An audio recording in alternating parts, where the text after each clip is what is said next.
Hi everybody. Welcome to the 47th Annual Common Ground Country Fair.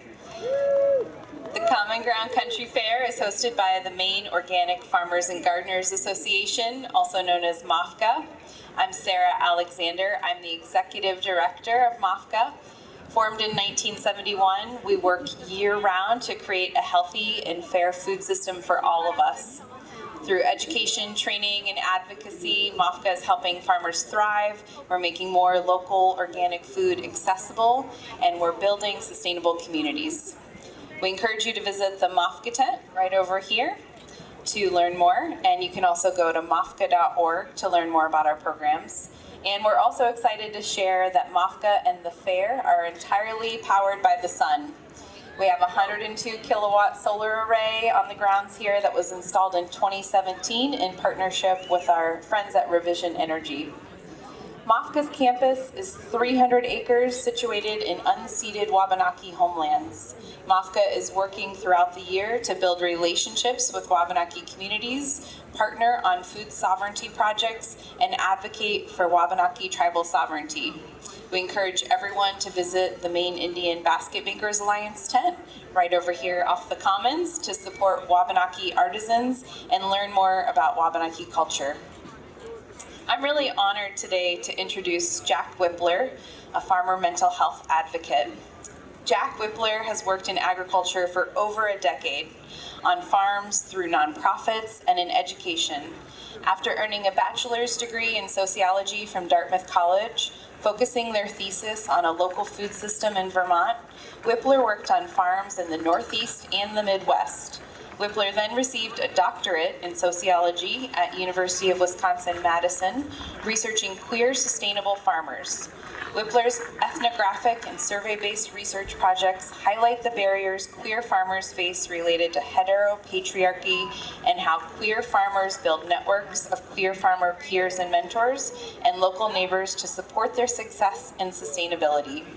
While researching LGBTQ+ farmers in Australia, Wypler became passionate about farmer stress, wellness, and mental health. They currently serve as the Farmer Mental Health Director with the National Young Farmers Coalition, supporting Cultivemos, also known as the Farm and Ranch Stress Assistance Network in the Northeast. Funded through the 2018 Farm Bill, Cultivemos is a racial equity-driven and farmer and farm worker-informed network dedicated to advancing the well-being of agricultural producers, workers, and their families through trainings, resources, helplines, and peer-to-peer opportunities. The network focuses on structural root causes to farm stress, prioritizes communities disproportionately impacted and harmed by these root causes, and regrants funds to farmers and ag service providers to address their needs in communities. And MOFGA has been very fortunate to partner and work directly with Cultivemos to support Maine farmers and many throughout New England. So in today's keynote, Jac will address mental health, queerness, and the intersections in agricultural communities, and we'll also have an opportunity for questions at the end and encourage people to come up to the front towards the stage to use the microphone if you have a question. Please join me in welcoming Jac Wypler.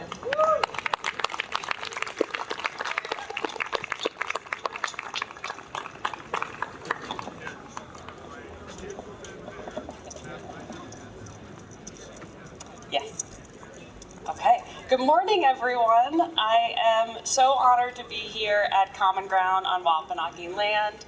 I know some of you are sitting in the back and eating, but this is my first time at Common Ground, and I'm curious if there's any other first-timers here today. Welcome. I'm so happy to be here together, and I want to give a huge thank you to MOFGA for having me. It really, really is a dream come true, and I want to give a special shout out to my 10-week-old who's over there taking a bottle.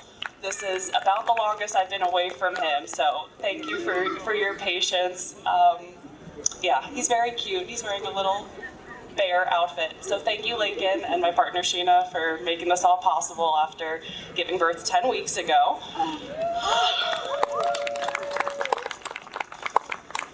So MOFGA's mission is to transform transform the food system by advocating for organic agriculture, highlighting its interdependence with healthy environment, local food production, and thriving communities. And that's why we're here today. Being inspired by this mission, I wanted to share about two really important components to a transformed food system. And that is, I really believe that sexuality and mental health are intricately tied to food systems, and that queerness and wellness are essential for a just and resilient future farm system. And this belief developed during my earliest introduction to agriculture. While some of you might have grown up in farming communities, there's an increasing number of us who didn't and came into agriculture later in life. I'm one of those people. Though I grew up in the Garden State, New Jersey, I didn't have experience with agriculture until I was in college. I was a sociology major, and during my junior year, I took a class called Food and Power, and in that class, we explored everything from global food chains to people's personal relationships to food to community-supported agriculture. And with that class, we went out and visited our college's organic farm, which is located on the Connecticut River between New Hampshire and Vermont. And I loved the farm. It was pretty unexpected for me. At the time, I was on my college's track team. I was a javelin thrower, and I didn't have the healthiest relationship to food. I had developed some pretty disordered eating habits. And once I started getting involved in the farm or seeing the farm, I got its CSA and I started going out to volunteering. And through the process of planting, weeding, and harvesting, and then eating this food, a lot of my tics around food dissipated, and I was finally able to eat healthfully. And as I began to heal in my body and in my mental health, I realized that food wasn't the only thing that I was repressing in myself. I had also been repressing my sexuality. So I realized I was a queer, and for me then, food and farming and queerness and mental health have always been tied together and really inseparable. So this is what I'm going to share about today: sexuality and agriculture, wellness, and how these two things come together to create vibrant, just, and resilient food systems. I'm getting excited because I'm seeing some familiar faces in the audience. So one, I'm thinking about sexuality and agriculture. I can tell you some really, really deep details about food systems and farmers. I can tell you that 8% of farm operators in the US are under 35. I can tell you that the number of young farmers increased 5% between 2019 and 2021. I can even tell you that almost 120,000 pounds of herbicides were applied to sweet corn crops across 17 states in 1 year. Really, really fine-grained details. But I can't tell you the number of queer farmers in the US. And I can't tell you this information because the US Census of Agriculture does not collect this data. They don't ask questions about sexual orientation or about gender identity. Sidebar, they didn't even start asking questions about sex, female or male, until the 1970s. The closest proxy we have to knowing the number of queer farmers in the US is my organization's survey of farmers in 2022. And in this survey of 3,000 young farmers across the US, 24% identified as not heterosexual. So this means approximately a quarter of young farmers, the future of farming in the US, may identify as LGBTQ. But since the Ag Census does not have this information, we don't know about these farmers' unique experiences or challenges, nor do we have specific programs to support their farming careers. And you might be thinking, why is this information on queer farmers important? Why do we want these programs? What does sexuality even have to do with farming? And in fact, sexuality has a whole lot to do with farming. 97% of farms in the US are family farms. This is a massive part of our mainstream understandings of farms in the US and how many farms market themselves. If you think about going to your grocery stores or walking around farmers markets, you see family farms everywhere. And there's a lot of assumptions baked into family farms. It's land ownership, it's whiteness, and it's a mom and dad and their kids. It assumes straightness. So sexuality is so pervasive in agriculture that it's the air we breathe, and we might not even think about what this means for farmers who are not straight, farmers who are outside of this norm. So I wanted to find out what were these experiences for queer farmers. And I spent 7 years, it takes a very long time apparently to get a PhD when you're collecting your own data, but I spent 7 years looking into this question, and I drove around the upper Midwest talking to lesbian farmers, bisexual women farmers, and trans farmers, all of whom were practicing sustainable agriculture. And I spent my days with them doing whatever they were doing, whether that be weeding, harvesting, having meals with their neighbors, dropping off deliveries. And all this time taking notes about their experiences in farming, their experiences as a queer person, and how these two things came together. And what I found is that sexuality had to do with each stage of their farming trajectory, from the reasons why they entered farming, to how they supported themselves in agriculture, to why they left farming. In terms of entering farming, some of the farmers came into agriculture inspired by the lesbian land movement, and others came in as a place to come out, to come into their queerness with some distance from their biological families. Others came into farming as a way to live their values, values that are intricately tied to their gender and sexual orientations. And one such farmer was Devin, a white farmer in her late 20s. She had been farming on her stepmom's strawberry farm and then decided to launch into farming full-time. And I want to share a little bit about Devin with you as a way to shed light on queer farmers' experiences more broadly. So Devin excitedly moved from Chicago to work on a small sustainable vegetable farm owned by a straight couple in rural Illinois. And 6 weeks into the farming season, this couple asked her to leave. Devin told me that she thought that she was fired in part because of her queerness and that she is not a conventional woman. I put things in quotations that are quotes from the farmers. She said that she actually had a sense of relief because she struggled to feel comfortable on the farm as the only non-straight person there. And my research and others shows that queer farmers face barriers connected to their sexuality in their attempts to gain land, labor, capital, and knowledge to support their farming careers. And these barriers might be look like being cut out of a family inheritance upon coming out as gay, or being denied loans from FSA agents because their budget looks very different than a straight family farm. So after being fired, Devin scrambled to find work on a new farm, and she did end up finding employment on a queer-owned farm in Wisconsin. There, she not only had a queer boss, but she worked along other queer employees, and she met other lesbian farmers in the area. And she shared with me that being around other masculine-presenting lesbians that summer was a really positive aspect, and it helped her with her own sense of self. These connections made her escape the restrictive notions about gender in agriculture, such as women's limited abilities as farmers, physical abilities. So in this community, Devin found queer farmer mentors and peers, and in doing so, really gained comfort in her own gender and sexual identities, specifically in agriculture. And after that season, she wanted to keep farming. So this theme of queer farmers finding support through other queer farmers kept coming up again and again in my research. So I decided to then conduct a national survey of queer farmers to see if this was pervasive. And it was. When I asked queer farmers to rank what is the most important research for your future, they said other queer farmers. That is huge. They said other queer farmers 3 times higher than cooperative extension and 5 times higher than USDA programs. And I'm not here to say that extension and USDA programs aren't effective, but that when you ask queer farmers what's most important for your success, they say each other. And this ties back to when we don't even have data on queer farmers, it's really hard for programming to be situated to meet their specific needs and challenges. So the big takeaway here is that using both qualitative and quantitative methods, my research found that queer farmers are significant sources of support for other queer farmers in their careers.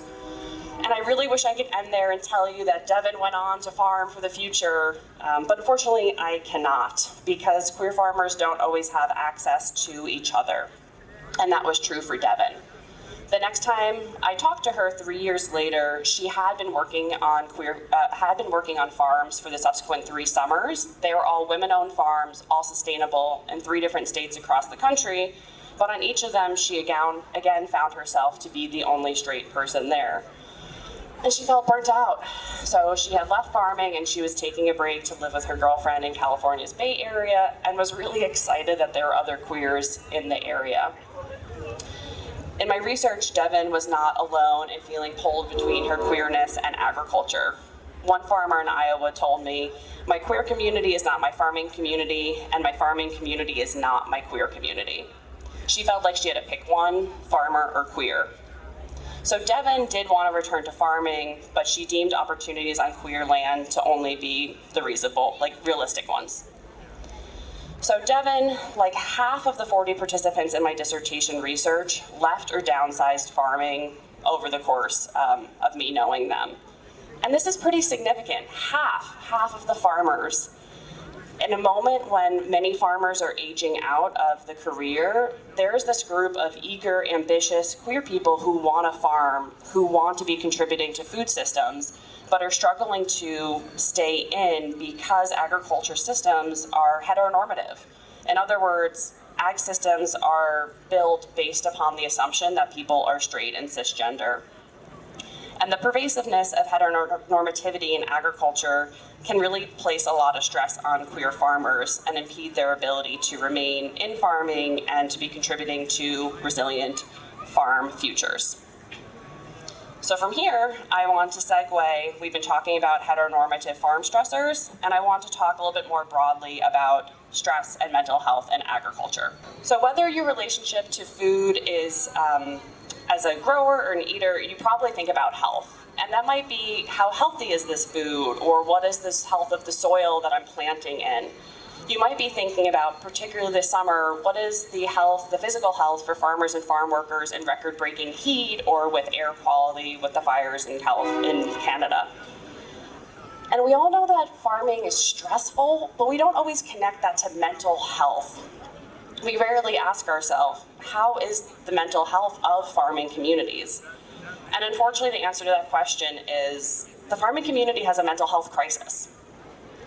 Land stewards are experiencing high levels of stress, especially since COVID-19, and this is for many reasons. This is increasingly unpredictable and extreme weather related to climate change, decreasing access to affordable land, and contaminated water and land, such as the PFAS contamination here in Maine that has created really devastating impacts for many of Maine farmers.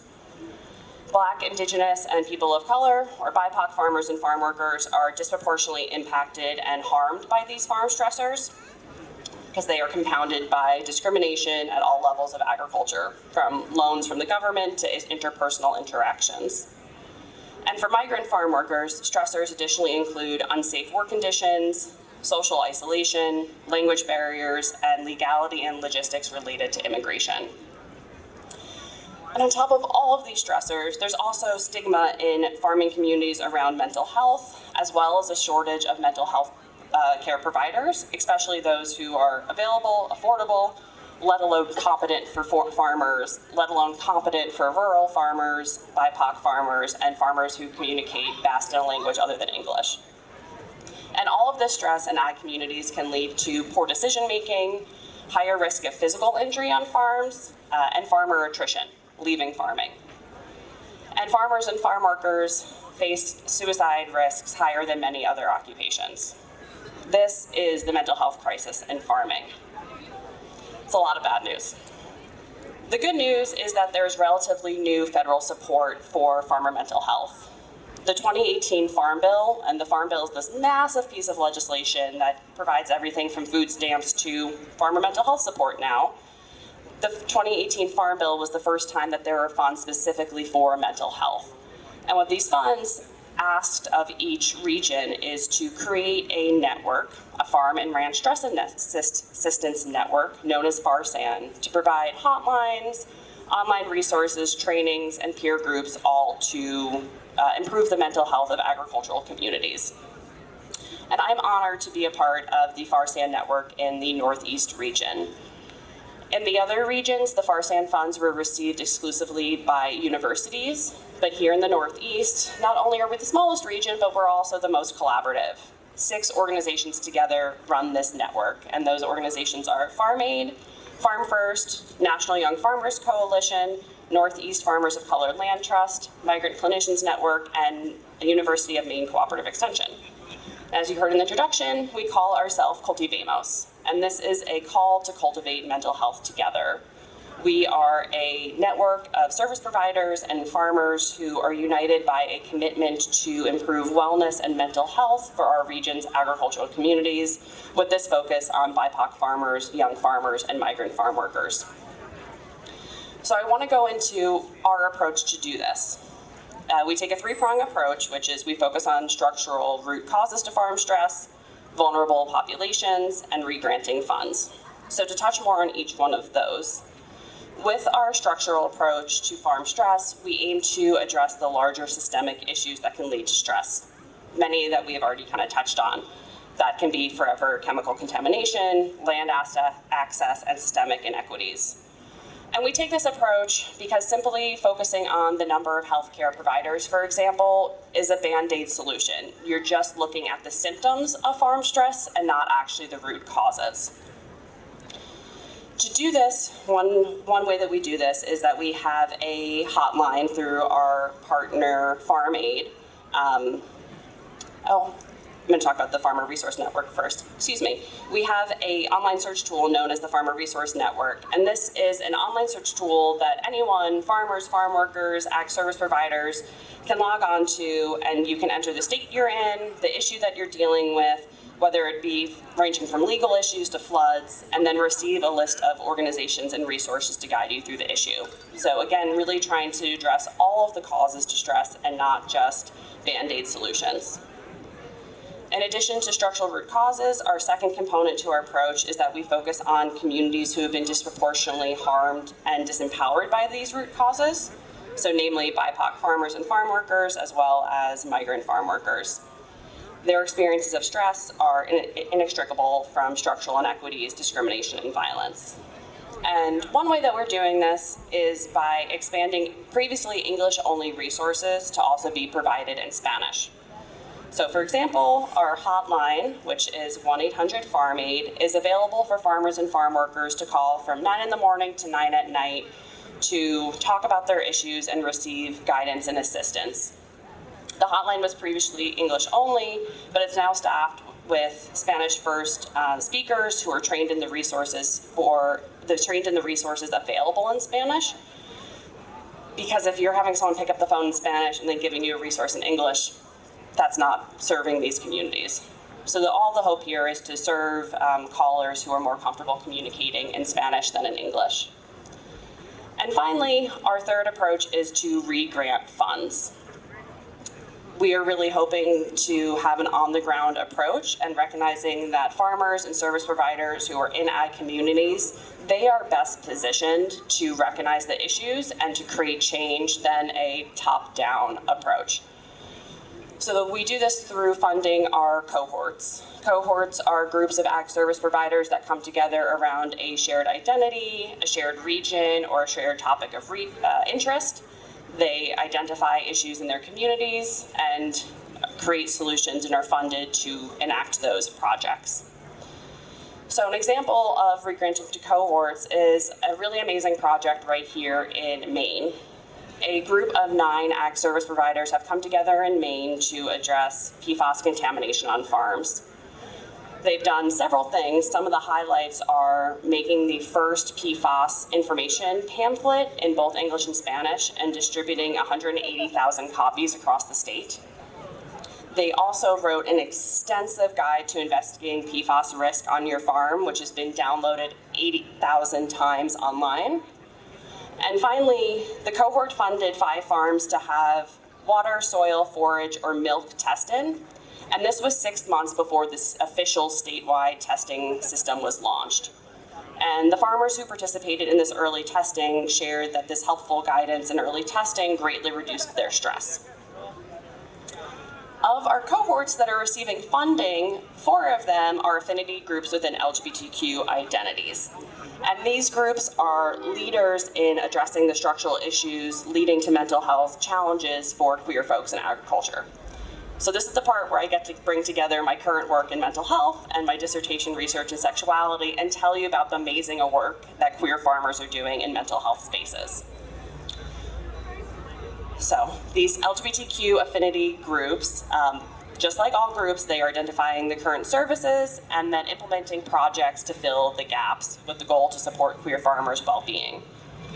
There are 3 farmer-led cohorts, and some of their projects range from queer farmer skill shares to a zine and online space for trans farmers, and then a resource guide to support BIPOC and queer and trans farmers navigate and transform conflict. And these projects are bolstering mental health by, 1, connecting queer farmers to each other, which again, my research demonstrates that queer farmers connecting to queer farmers is really important for their success. And 2, by providing in-person and digital spaces to exchange knowledge and skills which might not be available in mainstream services to farmers. And I want to dive in more about the final cohort, which is ag service providers, who further re-granted these re-granted funds. The queer cohort created a project to award microgrants to queer farmers across the region and really created a model of self-determination, recognizing that you as an individual are best positioned to determine what is best for your care, how to care for your own mental health. The cohort received a huge number of applicants for these microgrants. Over 350 individuals applied to seek funds from everything ranging from therapy to chiropractic visits to doctor fees. And this high number of applicants is a wonderful thing on a programmatic level, but really highlights the need to support queer farmers in their mental health. Only 40% of the farmers were able to receive funding in that first round. So there's a lot more need out there and need for funds. The granting process also highlighted the very real opposition to LGBTQ people in farming. For some of you that might be a surprise, and for some of you you're like, yeah, I know, I live this day in and day out.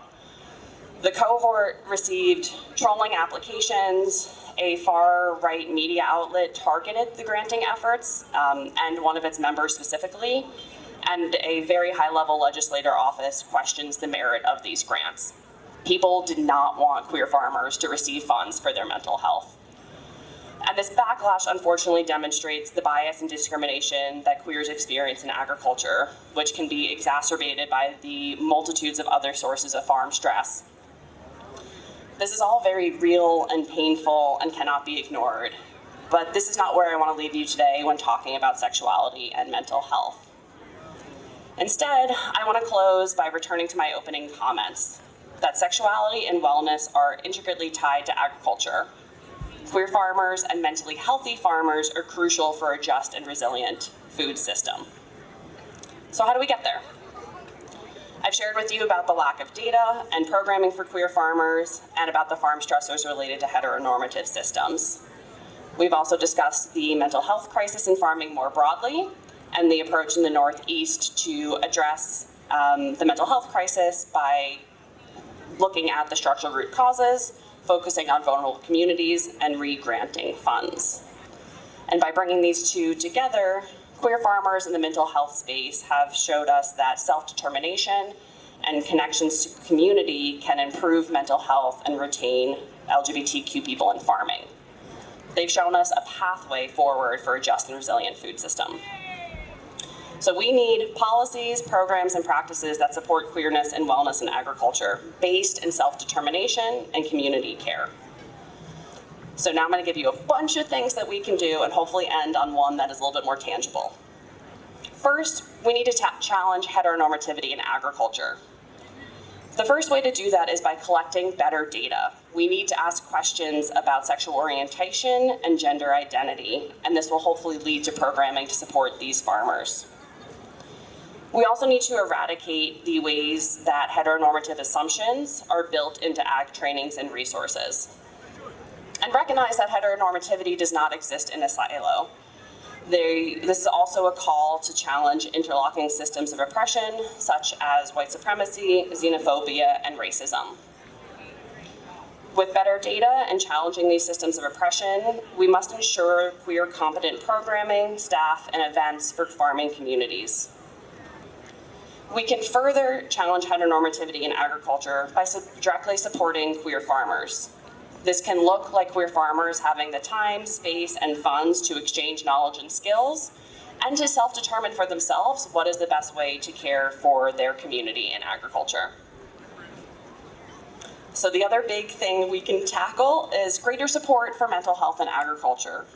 We need competent, accessible, and affordable mental health care providers, especially for BIPOC farmers, and more of them. Farmers also need the ability to determine the best form of wellness for themselves, whether that be breathing exercises or art therapy. However, fixing farm stress is not the responsibility of individual farm workers and farmers. To get to the root of farm stress and to make change, we need long-term commitments and funds from decision makers to address the large structural and systemic root causes for farm stress. We need long-term dedication. Like, these are not simple issues. Like, fix climate change, fix land access. These need to be deeply, deeply rooted commitments. And finally, the takeaway for each of you, hopefully, I'm asking you to talk to your friends, family, colleagues, local officials about sexuality in agriculture and about farmer mental health. These are topics that are so pervasive. Again, the family farm, the stressed out farmer, that we can be oblivious to the real experiences of queer farmers in our communities, as well as the mental health crisis among farmers. These are also topics that are shrouded in stigma that can prevent change if people aren't willing to talk about it, and that can exacerbate the issues. So the first step is talking. Please talk about sexuality in agriculture. Please talk about farmer mental health. This is a pathway to recognizing and celebrating queerness and wellness in farming as crucial components to the future food system. And that's why we're all here today. Thank you.